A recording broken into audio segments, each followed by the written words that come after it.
आज से बदल गए नियम। 1 अप्रैल 2026 से आपकी जेब पर पड़ेगा सीधा असर। जानिए 9 बड़े बदलाव। नए फाइनेंशियल ईयर 2026-27 की शुरुआत के साथ आज यानी 1 अप्रैल से कई अहम नियम लागू हो गए हैं। सरकार और विभिन्न विभागों ने नीतियों में बदलाव किए हैं, जिनका सीधा असर आम लोगों की रोजमर्रा की जिंदगी और बजट पर पड़ेगा। कहीं टैक्स में राहत है तो कहीं खर्च बढ़ने वाला है। आइए जानते हैं आज से लागू हुए 9 बड़े बदलाव। अब नई टैक्स रिजीम पूरी तरह प्रभावी हो गई है। सैलरीड लोगों के लिए 12 लाख तक की आय टैक्स फ्री होगी सेक्शन 87A के तहत, जबकि अन्य के लिए यह सीमा 12 लाख तय की गई है। आज से टीडीएस के लिए फॉर्म 16/16A की जगह नए फॉर्म 130 और 131 लागू हो गए हैं। इनमें टैक्स की जानकारी ज्यादा विस्तार से मिलेगी, जिससे ITR फाइल करना आसान होगा।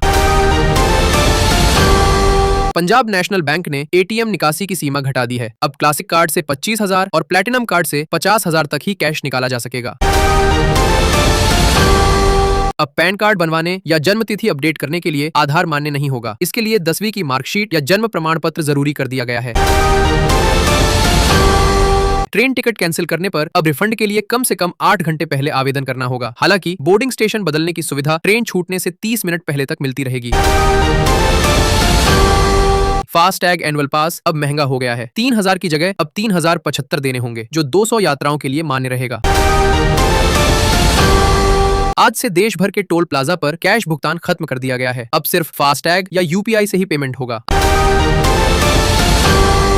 आज सुबह 6 बजे से LPG सिलेंडर और हवाई ईंधन ATF की नई कीमतें लागू हो गई हैं। इससे रेस्टोरेंट में खाना और हवाई सफर महंगा हो सकता है।